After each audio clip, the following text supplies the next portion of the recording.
할렐루야.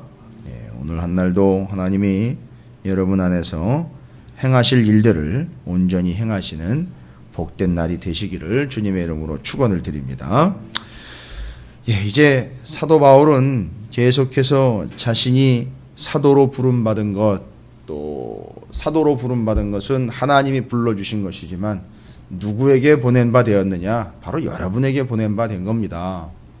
그래서 사도 바울은 자신이 어떤 어려움을 겪든 어떤 오해를 당하든 어떤 무시를 당하고 어떤 괄시를 당하든 이 모든 이유는 저한테 있지 않습니다. 저야 제 자신이야 연약하고 부족하니까 따지고 들면 얼마나 건들 것들이 많이 있고 얼마나 책망할 것들이 많이 있고 얼마나 비방하며 흉볼 것들이 많이 있겠습니까? 그러나 내가 사역하는 거는 나한테 있지 않습니다. 아무리 이렇게 얘기하셔고 아무런 이야기를 해도 나는 그걸 그 사실대로 받아들이지만 그러나 그 외에 하나님과 우리 구주 예수 그리스도와 복음에 대한 여러분의 이야기는 맞지 않는 이야기입니다. 저를 욕하십시오. 저에 대해서 마음대로 평가하십시오. 그러나 내 안에 있는 주님은 당신이 평가할 존재는 아닙니다. 라고 아주 명확하게 선을 긋습니다. 나에 대해서 무슨 얘기를 해도 저는 상관없습니다. 저는 그걸 다 감당할 준비가 되어 있고 이미 여러 번 죽을 고비도 넘겼고 왜죠? 복음 때문이라고 이야기하지만 사람들이 그 복음을 인정하지 않았기 때문에 오는 그런 결과들 그게 나 때문이 아니라 복음 때문에 겪는 일이 나는 다 당합니다. 그러면서 사도 바울이 자기가 왜 예수 그리스도를 위하여 헌신하고 있는지 그 헌신의 동기를 오늘 명확하게 밝히고 있어요. 짧지만 11절부터 15절까지 이 중요한 구절 안에서 예수 그리스도를 위하여 나는 왜 이렇게 미친 듯 헌신하고 있느냐. 죄송합니다만 미친놈이란 소리를 들어가면서 나는 왜 예수 그리스도를 헌신해야 하느냐. 여러분 미쳤다는 말 한 번씩 들어보셨습니까? 좀 여러분이 이 세상에서 여러분이 예수한테 미쳤다, 미친놈이다 이런 얘기 한번 들어보셔야 돼요. 정말 예수한테 완전히 미쳤구나. 근데 사람들이 그걸 정말 상종 못할 인간이구나가 아니라 믿어도 제대로 믿는구나 이렇게 인정하는 거예요. 좀 그렇게 한번 사람들이 인정해 주는 게 중요하겠습니까? 인정받는 것이 아니라 사람들이 아는 거지요. 저건 완전히 예수한테 올인하고 있구나. 좀 짧은 인생 살아가면서 그 정도 사람들을 통하여 사람들에게 내가 믿는 예수가 좀 드러나야 되는 거 아닌가요? 드러내야 된다라는 의무감이 아니라 드러내지 않아도 자연스럽게 드러나는 것. 그런 것 필요하지 않을까요? 사도 바울은 다시 한번 말씀을 드리지만 예수 그리스도를 위한 그 지극한 헌신이 도대체 어떤 동기에 의해서 그런 헌신이 이루어지는 것인가? 오늘 구절구절 배어 있는 자신은 예수님을 위하여 이런 이유에서 헌신을 하고 있습니다. 이런 것 때문에 나는 하나님을 위하여 예수 그리스도를 위하여 교회를 위하여 복음을 위하여 헌신하고 있으니 여러분 다른 건 몰라도 이것만큼은 좀 알아주기 바랍니다. 이 이야기는 제 이야기이기도 하고 여러분의 이야기가 되어야 될 줄도 믿습니다. 5장 11절에 사도 바울이 자신이 그리스도를 위한 헌신의 첫 번째 동기로 밝히고 있는 것은 이것입니다. 우리는 주의 두려우심을 알므로 사람들을 권면하거니와 우리가 하나님 앞에 알려졌을 때 또 너희의 양심에도 알려지기를 바라노라. 여기 두려움이라는 단어가 등장이 되고 있습니다. 두려움. 여러분 사도 바울은 두려움이라는 단어를 이 세상 어떤 요소나 어떤 존재에게도 붙이지 않고 있어요. 이 두려움이라는 단어를 누구에게 붙이고 있느냐 하면 예수 그리스도에게로 붙이고 있어요. 그러니까 이 두려움은 누구를 향한 두려움이냐면 예수 그리스도를 향한 두려움이에요. 뒤에 사람들을 권면하거니와 라고 나와 있죠. 사람들을 두려워하는 것이 아니라 주님을 두려워하기 때문에 사람들에게 권면할 수 있는 거예요. 근데 요즘은 어떻습니까? 사람과 환경이 두렵기 때문에 주님을 권면해요. 주님 이렇게 하시면 안 되겠습니까? 좀 이렇게 해주시면 안 되겠습니까? 이런 상황은 만약에 제가 이런 얘기를 사람들에게 하면 사람들이 저를 가만히 안 둘 텐데 하나님 이렇게 돌려가지고 내지는 조금 타협을 해서 이렇게 얘기하면 안 될까요? 오히려 모양새는요, 주님을 권면하는 거예요. 자기 확신이라고 이야기하고 자기 소신이라고 이야기하지만 결국 알고 보니까 자신이 두려운 거고 세상이 두려운 거예요. 손해볼까 두려운 거고 오해받을까 두려운 거고 외면당할까 두려운 거고 관계에서 끊어질까 두려운 거예요. 과연 그런 두려움이냐? 아니요. 예수 그리스도를 향한 두려움은 그런 기초적인 단계의 두려움이 아닙니다. 어떤 두려움입니까? 양심에 의하여 완전히 그 구원으로부터 떨어져 나갈까 두려움. 그래서 이 두려움은 사도 바울을 주 예수 그리스도를 위하여 헌신하게 하는 동기가 됐어요. 그 두려움, 예수 그리스도를 향한 두려움. 여기 두려운 거는요, 단순히 우리가 무섭다라고 이야기하는 그런 개념의 무서움이 아니에요. 이 두려움은 경외함입니다. 두렵지만 공정이고 두렵지만 인정하는 거예요. 그래서 제가 고등학교 때 기억인데요. 같은 선생님에게, 그러니까 저희를 지도하시는 여러 선생님들이 있는데, 같은 학년을 이제 지도하는 여러 선생님들 중에, 지금 와서는 좀 선생님들한테 죄송한 이야기이기도 하지만, 어떤 선생님한테 야단을 맞을 때는요, 아, 그래. 내가 당연히 잘못했지. 그게 이렇게 야단 맞아도 싸지. 근데 어떤 사람 선생님한테는 당연히 잘못해서 야단을 맞는데도 기분이 나빠요. 희한하죠. 그래서 제가 나중에 이제 졸업하고 난 다음에 그 부분을 이제 후배들을 잠깐 만났을 때 얘기를 했어요. 근데 그 후배들이나 저나 인정하는 게 뭐냐면, 맞아. 그 선생님은 그럴만해. 그러니까 그 선생님이 야단을 치거나 화를 낼 때는 분명히 이유가 있는 거고, 그걸 우리는 받아들여야 되는 거야. 인정을 하더라고요. 공통적으로 인정하는 선생님이 있어요. 그건 뭐냐 하면 그분을 두려워한다라는 개념보다는 그분을 인정하는 거예요. 그러니까 그분이 인상을 쓰면서 내지는 목소리를 높여서 야단을 칠 때는 예, 제가 잘못했습니다 하면서 받아들이는 거예요. 인정하는 거예요. 여러분, 여기 주님을 두려워함이라는 것은 주님은 그럴 만한 분이고 주님은 그래야 하는 분이고 주님은 그런 분이라는 걸 인정하고 받아들이기 때문에 주님을 두려워하는 거지. 그냥 주님이 싫어서 그냥 막연한 두려움, 무서움 때문에 피해 다니는 그런 두려움이 아니라는 거예요. 따라서 예수 그리스도를 위하여 헌신할 때 우리에게는요, 바로 이런 두려움이 있는 거예요. 예수 그리스도는 당연히, 우리는 주님을 위하여 당연히, 주님 때문에 당연히 주님을 두려워함으로, 공경함으로, 인정함으로 주님을 위하여 헌신하는 거예요. 여러분, 무서우면 피해야 되잖아요. 근데 아니에요.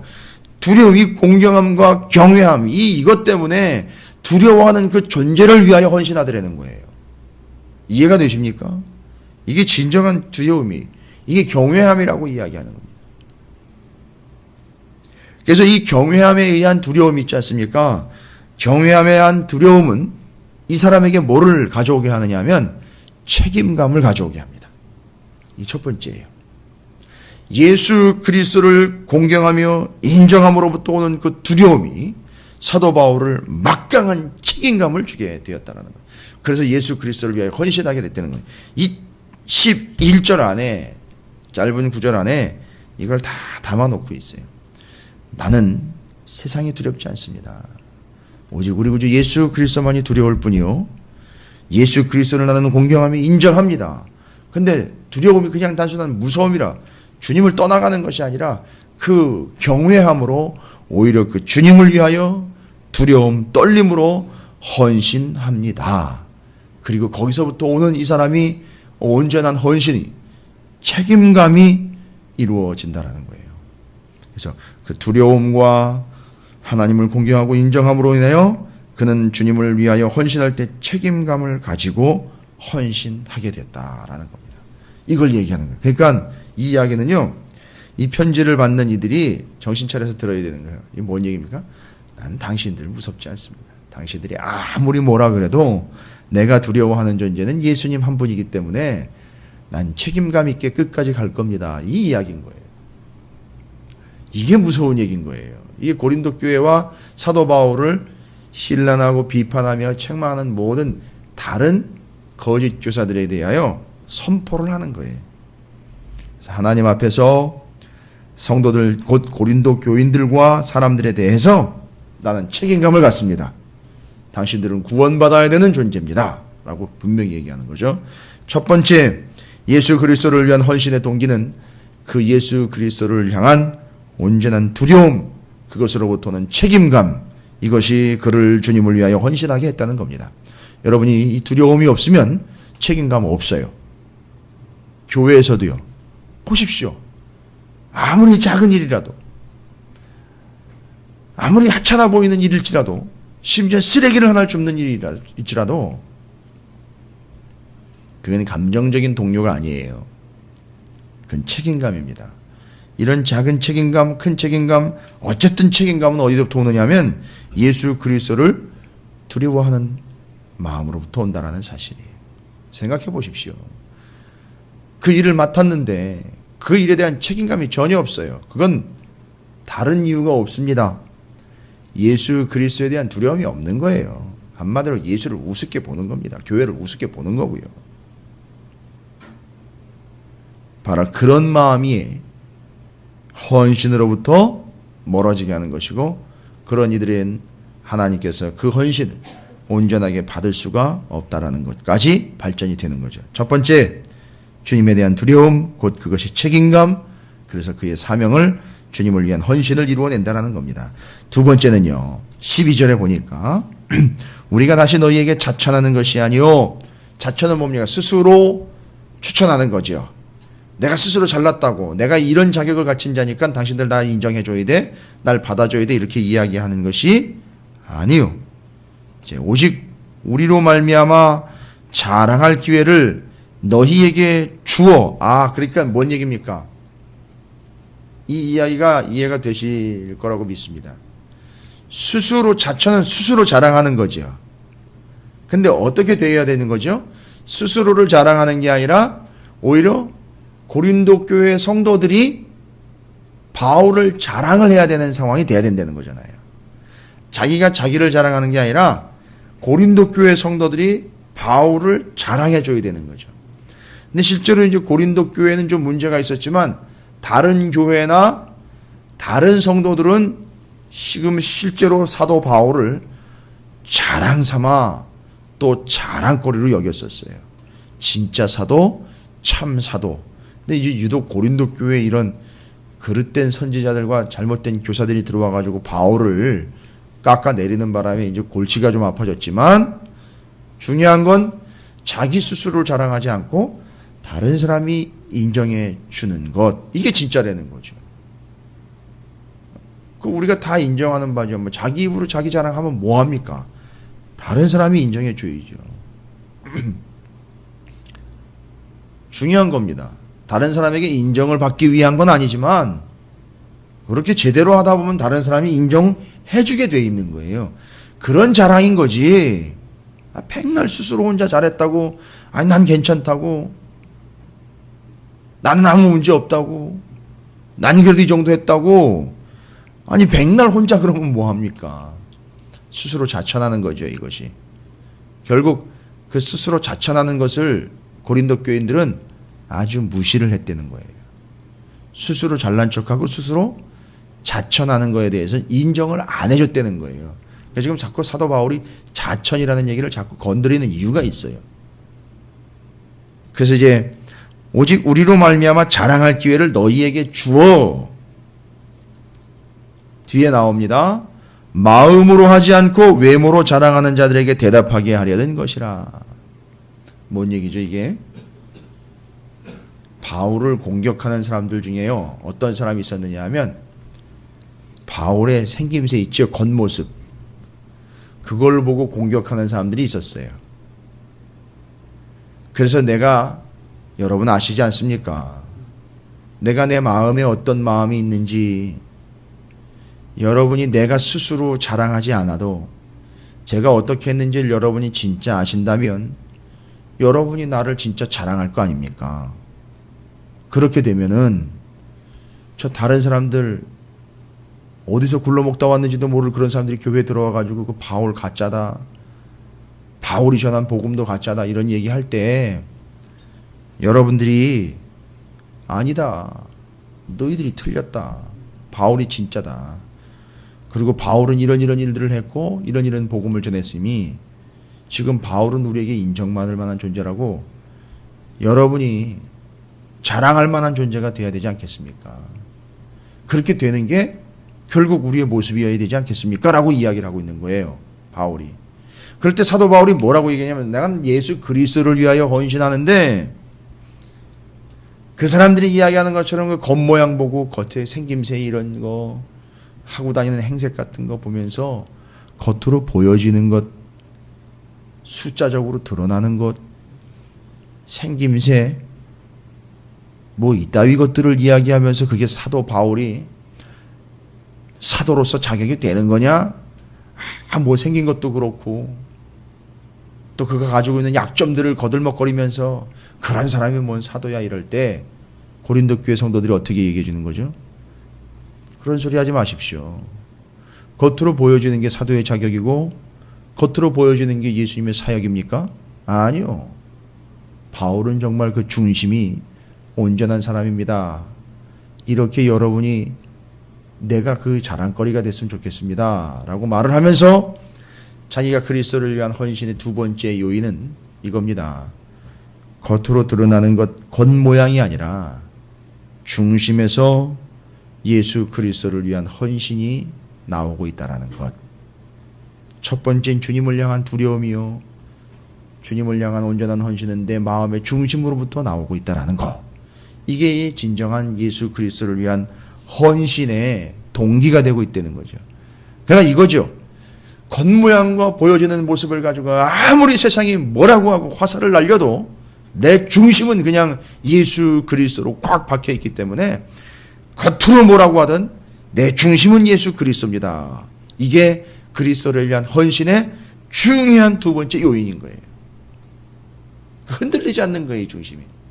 그래서 성경에 분명히 나와 있잖아요. 하나님은 겉모양을 보는 게 아니라 그 중심을 보신다 그랬잖아요. 예. 물론 이게 이제 많은 사람들의 핑계거리가 돼버렸어요. 내 중심은 그렇지 않습니다 이러면서 핑계거리가 됐지만 뭐 하나님은 아시겠죠.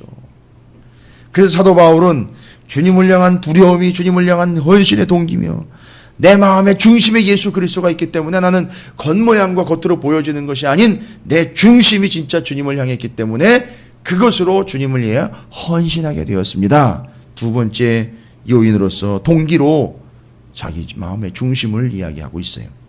세 번째는요, 13절에 이렇게 얘기합니다.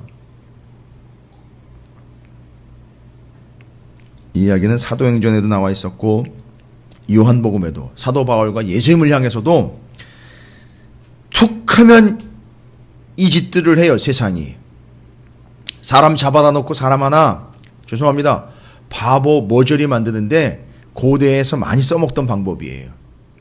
이거 한마디 해가지고 정리를 딱 해버립니다. 뭐라고요? 저는 미쳤어 이러면 끝나는 거예요. 그럼 그냥 정리가 돼버려요. 그거 제정신 아니야, 미쳤어 이렇게 해버리면 그래 뭐 제정신 아닌 놈이 떠드는 건 뭐 들을 필요도 없겠고 이렇게 돼버려요. 정리를 해버립니다. 그냥 감정적인 이야기가 아니에요. 이게 미쳤다라는 이야기는요. 그 당시 고대에 일반적인 방법이었었어요.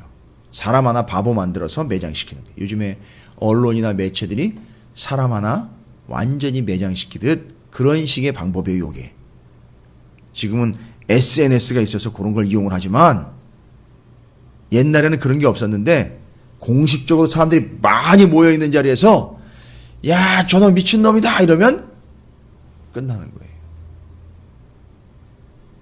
생각해 보십시오. 여러 사람들이 있는데 완전히 미친 존재가 돼버린 거예요. 그러면 그게 소문이 쭉 나가지고요, 이 사람 매장 당하는 거예요. 그런 방법을 썼다고요. 근데 바울이 그걸 당했어요. 바울이 복음을 전하다 잡혀가지고 그런 심각한 일을 당했단 말이에요. 그래서 13절이 그 얘기하는 거예요. 세상이 나를 로마가 나를, 거짓 선지자들이 나를 미쳤다고 해도, 우리 복음 전하는 이들을 미쳤다고 해도, 보세요. 이 13절은 참 멋있는 구절이에요. 사도 바울이 자기 자신을 변호사를 내지 않고도 자기 자신을 아주 능숙하고 아주 기가 막히게 변호를 하는데 뭐라고 얘기합니까? 만약에 여러분이 이야기하는 것처럼 내가 미쳤다면 나는 누구를 위해서 미친 것이요? 하나님을 위해서 미친 것이고, 미치지 않고 제정신이라는 게 분명히 판결이 되면 나는 여러분을 위하여 제정신인 겁니다. 이거 얼마나 멋있는 말입니까? 쐐기를 탁 박아버리는 거야. 나는 주님을 위하여 미쳤고 나는 여러분을 위하여 제정신으로 사역합니다. 이거예요. 여러분, 이 한마디에 다 해결이 되는 거예요. 여러분, 이 한마디 23절에 내가 미쳤어도 하나님을 위하여 미친 것이고 제정신인 것은 바로 여러분을 위하여 냉철함으로 이 복음의 진리, 내가 미친 예수를 여러분에게 제정신으로 전하는 것, 이것 바로 이것이 내가 미쳤든지 제정신인지 다 보십시오. 거기 자신의 이야기는 없어요. 나를 위함이 아니라는 거예요.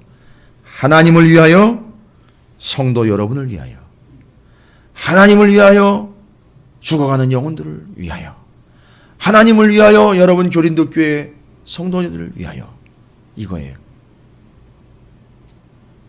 자기가 아닌 전적으로 그 이유 자신에게 있지 않고 하나님과 구원받아야 될 사람들에게 있다는 것. 이게 헌신의 동기예요. 그러니까 이 헌신은 나를 위한 헌신이 아닌 거예요. 하나님을 위한 것이고 하나님의 사랑을 받아야 될 죽어가는 사람들을 위한 것. 그게 헌신의 동기인 거예요. 정리 잘 하십시오. 이 헌신의 동기가 지금 이제 한 가지만 남았는데 한 4가지로 여기 지금 15절까지 정리가 돼요. 전적으로 예수 그리스도를 위한 두려움, 그것이 책임감을 이끌어내 헌신하게 됐고요. 겉모양이 아닌 이 중심에 있기 때문에 그 중심으로부터의 헌신이 나오는 거예요. 그게 이유예요. 또 그 이유가요, 하나님과 죽어가는 영혼들을 위함이에요. 하나님을 위하여 미치고 제정신일 때는 바로 성도들을 위하여 제정신으로 그 예수 그리스도를 온전히 전하는 헌신. 자기는 없어요. 자기를 위함이 아니에요. 하나님을 위하여, 영혼을 위하여, 이거예요. 그래서 헌신하는 겁니다. 끝으로 4번째 14절과 15절에 이야기하는 건데, 그건 다른 게 없습니다. 그리스도의 사랑이 우리를 강권하시는도다. 강권이라는 말은요, 그냥 강제로 이끌어가는 게 아니라 뭐죠? 끌어가는 거예요. 자연스럽게 끌리는 걸 이야기하는 겁니다. 그러니까 뭔 얘기입니까? 이거는 자기가 예수 그리스도를 위하여 헌신하게 하는 동기는 예수 그리스도의 사랑 때문이라는 거예요. 다른 거 없어요. 예수 그리스도가 나를 사랑하시는 것과 내가 예수 그리스도를 사랑하는 것, 예수 그리스도의 사랑 때문이라는 거죠. 그분이 나의 죄를 위하여, 나의 이 패역함을 위하여, 나의 이 더러움과 부족함과 연약함을 위하여 십자가에 달려 돌아가신 것. 여러분, 그거는 예수 그리스도의 전적 헌신이지 않습니까? 나를 사랑하기 때문에 전적 헌신한 거 아닙니까? 그러니까 내가 지금 나를 위하여 전적 죽음의 헌신을 이룬 예수 그리스도를 위하여 그 예수 그리스도를 사랑함으로 주님을 위한 헌신이 나온다는 거죠. 반대 십자가에서 보면 예수 그리스도가 나를 사랑하기에 그런 헌신을 완전히 이룬 것처럼 나는 그런 예수 그리스도를 사랑함으로 주를 위하여 헌신하게 되는 것. 이게 진짜 이제 사랑이 나오는 거죠, 여기서. 그래서 예수 그리스도를 위한, 예수 그리스도를 향한 사랑, 그것 하나로 인하여 예수 그리스도께 헌신하게 된다라는 걸 14절과 15절에 얘기합니다. 그리스도의 사랑이 우리를 강권하시는도다. 우리가 생각하건대 한 사람이 모든 사람을 대신하여 죽었은즉, 이게 사랑인 거예요. 모든 사람이 죽은 것이라, 모든 사람이 죽은 것이다라는 이 이야기는 끝났다, 뭐 이런 얘기가 아니라 모든 사람들이 다 주님을 위하여 죽을 수 있는 거예요. 이제는 이제 내가 사는 것은 내 안에 예수 그리스도께서 사시는 거예요. 나는 죽고 예수가 사는 것, 이거 얘기하는 거죠. 15절에 그가 모든 사람을 대신하여 죽으심은, 살아있는 자들로 하여금 다시는 그들 자신을 위하여 살지 않고, 보세요. 이제 이 헌신에 대한 이야기죠. 주님을 위한 헌신에 대한 얘기죠. 오직 그들을 대신하여 죽었다가 다시 살아나시는 이를 위하여 살게 하려 함이라. 내가 이렇게 지금 살고 있으니 여러분도 그렇게 사는 존재가 되기를 바랍니다. 하면서 정리를 딱 하지요. 예수 그리스도를 위한 헌신, 주님을 향한 두려움과 책임감, 겉모양이 아닌 중심으로 인하여 하나님을 위하여, 영혼들을 위하여, 전적으로 그 이유는 내게 있지 않고 하나님을 위하여 미쳐 제정신일 때에는 성도들을 위한 제정신, 중심은 내가 아닌 나를 위한 이유는 아무것도 없고 하나님을 위하여, 영혼을 위하여, 끝으로 예수 그리스도의 나를 향한 사랑, 그 사랑으로 인한 내가 주님을 향한 사랑, 그것이 주님을 위하여 헌신하게 하여 여기 다시 살아나신 그분을 위하여, 대신 죽었다 다시 살아나신 그분을 위하여 내가 지금 살아가고 있고 그렇게 여러분이 살게 하기 위함입니다 라고 자신의 헌신의 동기를 밝히고 있습니다. 여러분이 주님을 향한 헌신이 동기가 어디 있는지, 이유가 어디 있는지 좀 면밀하게 살펴보시면서 사도 바울의 동기가 여러분의 동기가 되시기를 주님의 이름으로 축원을 드립니다. 교회를 섬기며 복음을 전하며 믿음을 지켜나가는 여러분의 이유와 동기가 바로 사도 바울이 오늘 이야기한 이 4가지 동기에 있는 것처럼 여러분도 동일한 동기로 믿음과 그 사랑으로 온전하게 되는 우리 찾으시는 교회 성도들 되시고 오늘 한날의 삶이 되시기를 주님의 이름으로 축원을 드립니다.